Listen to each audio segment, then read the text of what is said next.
Hi, welcome to this video. I'm going to guide you through how to do velocity edit in CapCut beginner tutorial.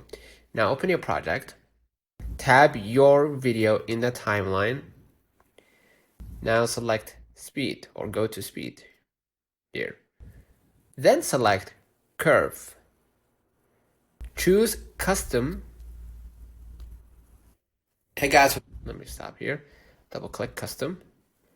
Now this is where you can drag beat points up to speed up or down to slow down your footage or your audio, right? You can also use the auto velocity in the style menu to automatically sync video speed to your music.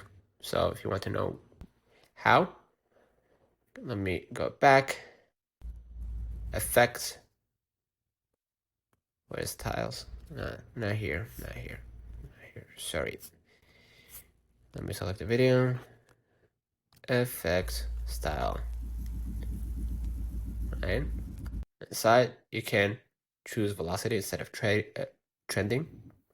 Right? And this is where automatically CapCut will sync video speed to your music. So consider liking this video, subscribe. It really helps with the channel. Till next time, see you.